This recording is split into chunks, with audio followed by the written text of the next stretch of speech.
This week on the top shelf, we have the Kemper Profiling Amplifier. We're going to bring it back to my studio to compare it with the real thing, to hear the difference between the two. And then after that, we're going to be talking to Kristoff in Germany, the man behind the box. Stay tuned.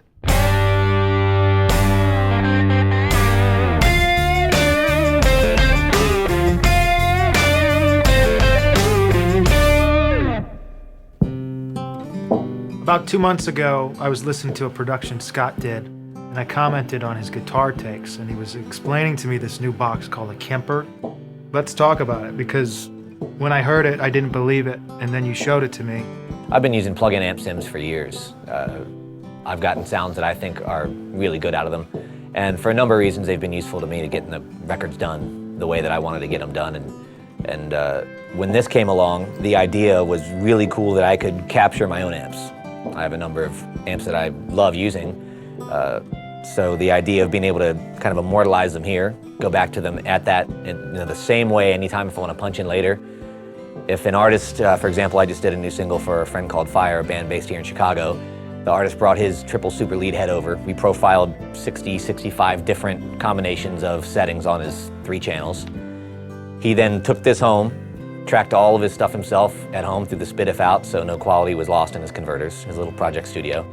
Spent all the time he wanted getting everything just right, brought it back to me, brought the tracks, and they popped in and sounded just like they would have if I would have done it in my own place. So that's, to me, that's just as a production tool and a creative tool, it's huge. And I think that actually really makes a difference in the end, especially when people know that they're getting the sound of their amplifier the same way they're used to hearing it. They can do it. Well, you're a boutique amp lover. So like most amps like this don't have effects loops. Right. They're very simple design. Right. So they're just straight through, exactly. And that for me was another issue too, where now I can profile my amps without effects loops, and now I have one. So I can add anything, post the input stage in here that I wouldn't be able to do physically on the hardware counterpart, which is pretty awesome. All right, very cool. Let's go profile some amps.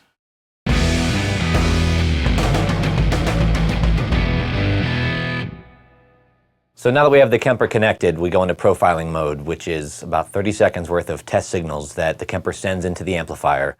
3 different signals which are designed to measure the dynamic response of the amplifier and the harmonic response. When that's finished, if you like what you hear, you can just continue on with it, or you can go into refine mode, which I personally like doing, which involves me playing my guitar for basically as long as I want. I usually find 30 seconds to a minute does a great job, so that it can further get the sound of this instrument interacting with the amplifier. So now we'll profile an Emery sound amplifier. We'll go into profile mode, and it'll send out the test signals.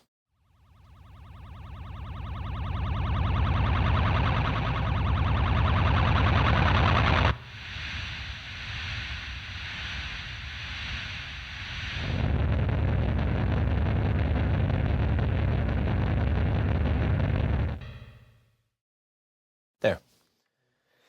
And now there's a profile. All right, now we're going to do an A-B comparison. We're going to listen to the Emery sound amplifier first, and then switch to the Kemper profile.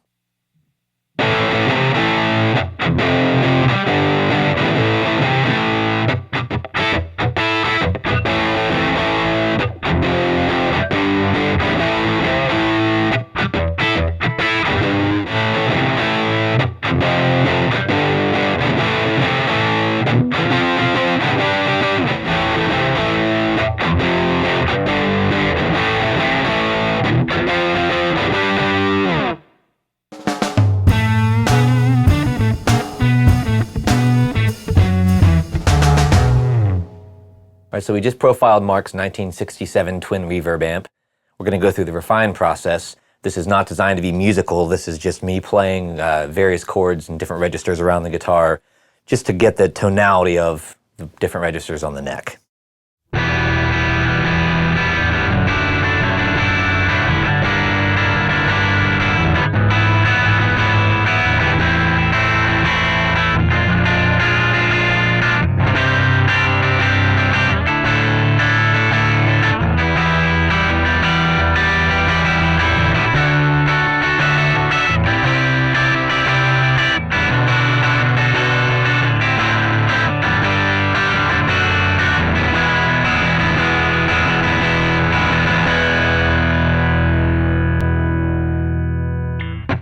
All right, now we can switch back and forth between the two.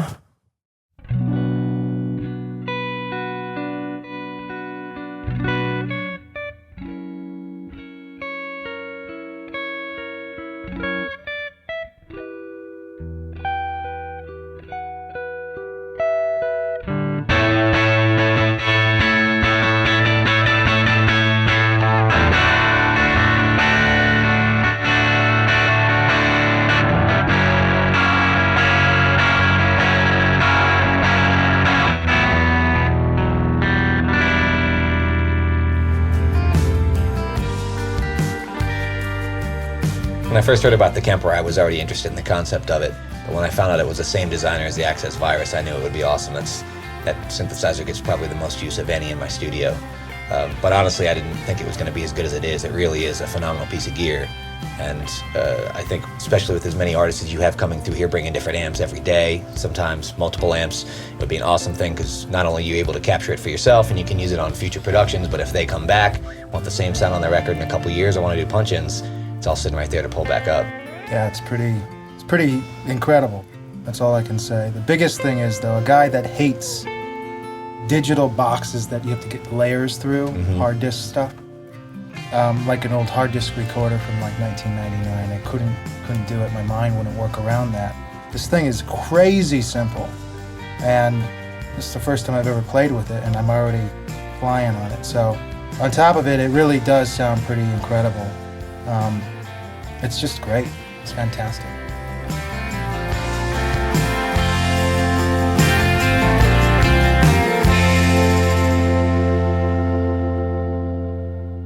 Hi, Kristoff. How are you?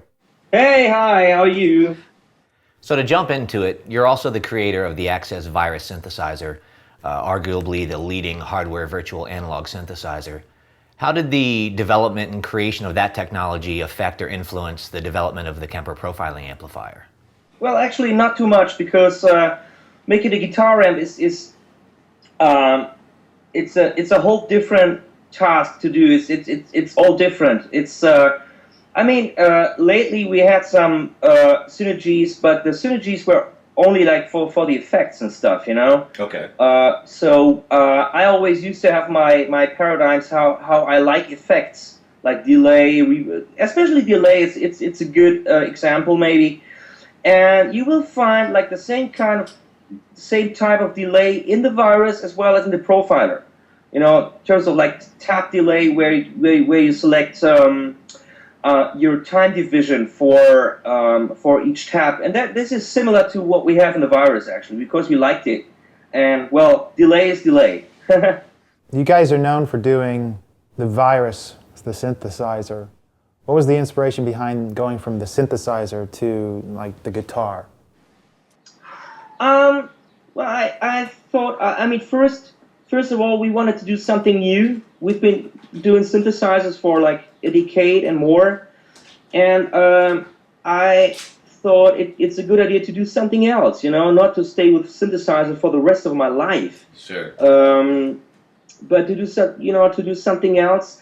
And I thought in the guitar world there was like a certain gap that I saw where technology didn't take over yet, you know. The high-end technology in the guitar world has always been top tube amps, which are based on a 70-year-old technology or even older. And I thought like this might be an interesting field to show that you can, that technology can take over and make things better instead of worse. And I thought that's an interesting field to work on. And finally we managed to do something there. So designing a unit this complex must take a colossal amount of time. Just so everyone knows, how long have you guys actually had this in development? Well, horribly long. This took like, I think, 6 years. Wow. Yeah. Well, not everybody worked full-time 6 years on that unit, but we had other things to do, working on our synthesizers and stuff. But in total it was, we started, I think, maybe it's a bit longer even. I think this whole project started in 2005. Is it the same team that's working on the KPA as it was on the Virus? Yes, it is. It's the same team. So the computer integration with the Virus TI software was pretty revolutionary when it came out. Do you have any plans for computer software integration with the Kemper Profiling Amplifier? Well, yeah, we can think about that for the future. This actual device will not be capable of doing that because we have not planned any bigger audio capabilities like through USB or any other computer interface through that. And that has a reason. We simply wanted to concentrate on an amp, on a guitar amp, and not on like whatever surrounding, computer interface and this and that and this and that. So we have like really focused on what it does right now. So there's like no near plans to have something like a total integration for that. I mean, we have you can connect easily to a computer by SPDIF. Here's a question. A lot of people seem to be asking this one. Is there plans for stereo amping in the future? We are thinking of that. You know, that the unit as it is does a mono amplification right now. It's also a matter of calculation power, and for the moment we spend all the calculation power on one device. That is like on one amp device. So yeah, I mean we're thinking about that, but this will not something to be in the near future. So Kristoff, do you see the profiling process becoming even more accurate in the future? Well, I think that there might be ways to improve that even, but at the point where we are right now, it's very, very good. I would consider. So for today, I don't have like there's not main things to improve really.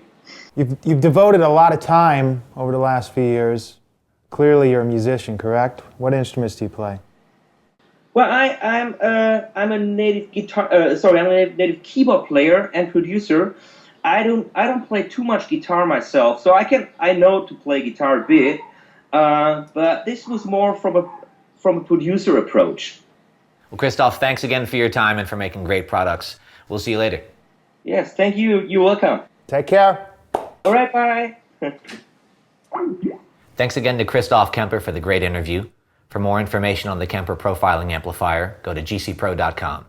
Thanks for watching. We'll see you next time on The Top Shelf.